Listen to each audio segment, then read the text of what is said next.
You know that feeling you get when you've run for a long time? Or that feeling in your arms when you've been lifting something for so long with no breaks that you could swear they were about to fall off? That feeling is the result of muscle damage. The feeling people commonly associate with lactic acid buildup is actually the result of minute damage to your muscles from constant expansion and contraction.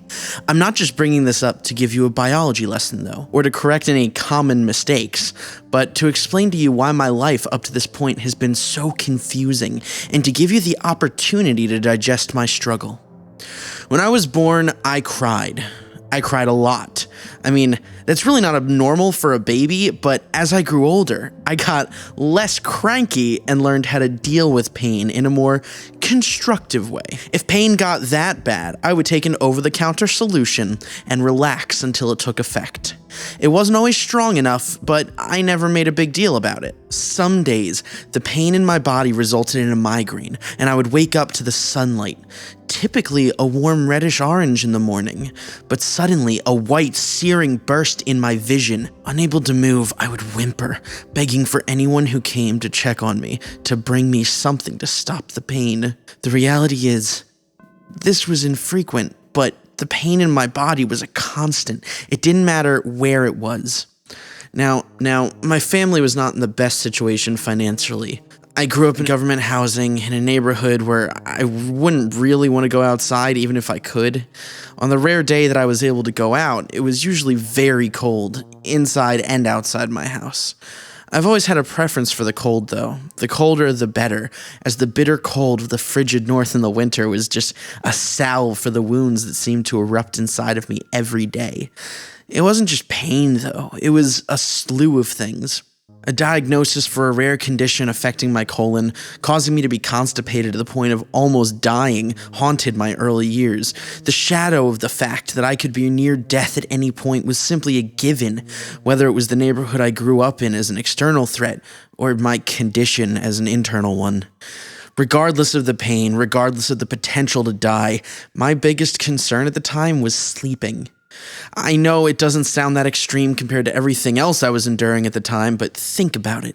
When every day is pain and anxiety, fear and misery, the only escape is the world of dreams. One escape, and I was denied even that. I struggled every night to fall asleep. My legs would itch, and moving my arms to scratch them would result in pain, the likes of which I can only describe in metaphor. Imagine the sun beating down on you in a desert as you're bleeding into the sand, while somehow the intensity of the heat turns that sand into glass that pushes itself into the wounds. Some nights I slipped in and out of sleep only to wake up to the white-hot intensity of the sun, even through a curtain still bright enough to burn itself into my brain and cause me to groan through haggard, dry lips. "Mother," I would call out with all my strength, "please, bring me anything. Water, please." Some days I would pass out only to wake with a groggy head, temporarily relieved to not be experiencing pain. It's amazing I didn't become a childhood alcoholic, but I did experience dependency on pain drugs. The worst part of withdrawal from painkillers, when you have a real condition, is that it seemingly amplifies every detail.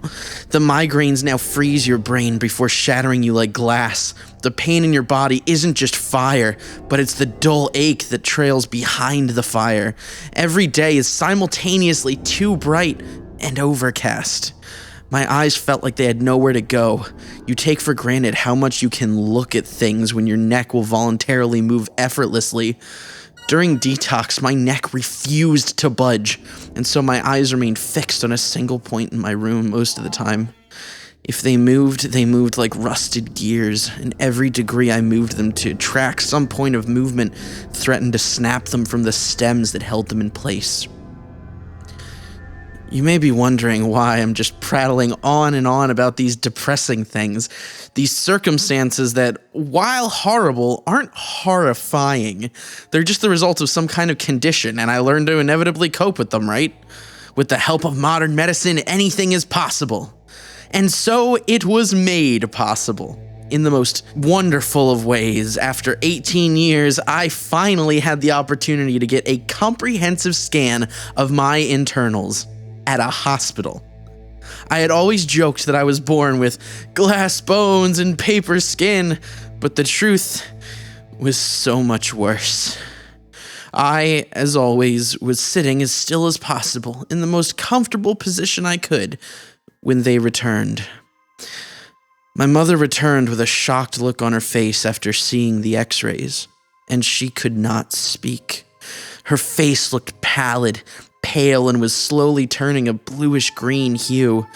The doctor who took my x-rays was nowhere to be seen. My mother sat down on the small bed where I'd laid earlier for the physical, and she couldn't look me in the eyes. She looked sad but speechless, as if she'd been told by the doctor for some reason not to close her mouth and to open her eyes as wide as humanly possible, while also trying to scrunch them up. It almost looked inhuman. Up to that point, and ever since then, I've never seen a look like that on anyone. A different doctor than the one who took my x-rays pushed through the door. He told me not to worry, to be as calm as possible. They needed to rush me into surgery. But when the surgery was over, I was guaranteed to feel better than I ever had in my entire life. Scared, confused, I stood up and almost immediately fell over from the feeling of cramping in my legs. The doctor caught me while I fell sideways, calling out for a nurse to bring a gurney. Some people black out when they fall. The fall is just a symptom of them losing consciousness. I, however, remember being loaded onto a moving table, pushed down the hallway. I'd seen this happen on TV, but I always thought it was an over-dramatization. Before this, I thought the doctors wouldn't look as concerned, that they would look brave and stoic, confident and comforting. I was dead wrong. The fear started to rise in my veins, fire starting to burst out, and my blood simmered below the surface. I was beginning to convulse wildly. I could feel it. The intensity of the situation sent me flying into a panic attack, which only heightened the pain I felt. The doctors restrained me, put a mask on my face, and laid me down when I tried to push myself off the table. It wasn't my choice to get up. In retrospect, there's really no place I could have been better than a hospital in this instance. But my body still refused to lie still. I was not in control, and suddenly, I was in twilight. Whatever they had given me, a combination of gas and some kind of anesthetic, put me down in less than 10 seconds. All was darkness. I awoke to a bright light for the first time in my life, wiping sleep from my eyes, groggy and a little bit scared, but realizing that the light wasn't painful. My body ached, but I wasn't in any crazy pain. I, in fact, felt absolutely deflated, like a huge weight had been lifted from my muscles. My mother sat there, staring at me, her eyes bright red, her nose matching the shade.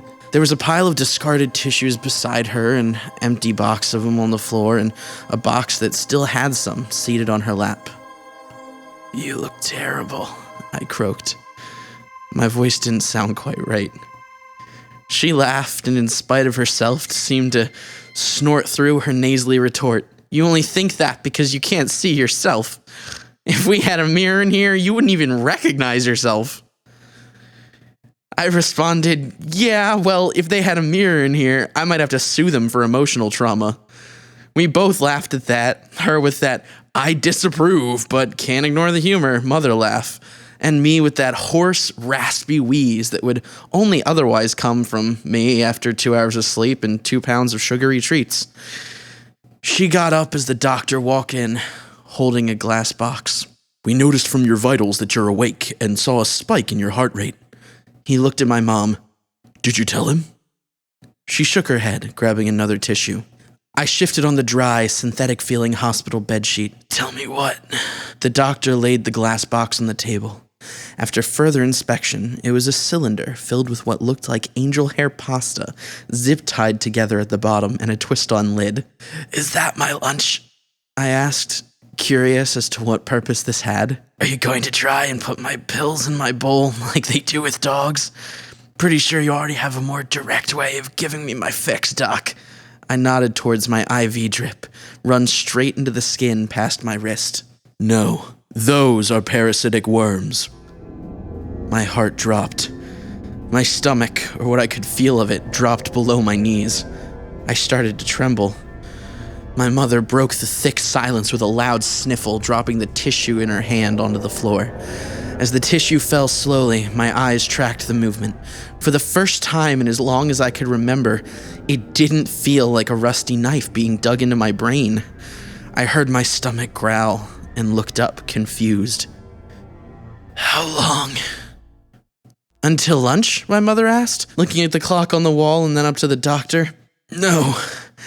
How long were they inside me? The doctor looked at me with a stoic, now comforting expression. As far as we can surmise, there were enough worms in there to have been inside your system for at least a decade. As I read up on the symptoms in the hospital, conveniently printed off by my mother for my reading pleasure, I left little check marks next to the ones I'd experienced my whole life. The constipation and colon problems to the point of having a massive growth-like object in my stomach. The pain that rested there in my stomach, my veins, my head, the migraines that were too much for me to handle, the extreme pain in my skin, symptoms I'd suffered through and assumed were just a part of life, all the result of 1,000 tiny creatures growing ever larger, breeding, reproducing just below my skin. And now you know why I was so confused. People don't all know that lactic acid buildup is a myth, and the people who do usually also know it's just a result of the muscles expanding, breaking, contracting, cracking, and rebuilding. But that simple misunderstanding, that thought that maybe I'm just weak, maybe this is normal, those thoughts prevented me from getting help for years. Because I had nothing else to compare it to, that pain in my veins may as well have just been the result of vigorous exercise, of my muscles making more acid than most. The confusion when I learned that acid wasn't really what I thought, that lactate, as it's known, actually prevents the muscles from tearing and allows you to build muscle more effectively, preventing pain even, changed something in me. Suddenly, I knew something was wrong. I knew I was wrong, and I knew I had to see a doctor. After 18 years of staying silent, I finally got help. I still have that glass container. The parasites are dead now, have been for years, unable to feast on my insides and grow to absurd lengths. I let it be a lesson to me every day. I don't always know what I think I know, and looking back on it, asking for help could have saved my childhood.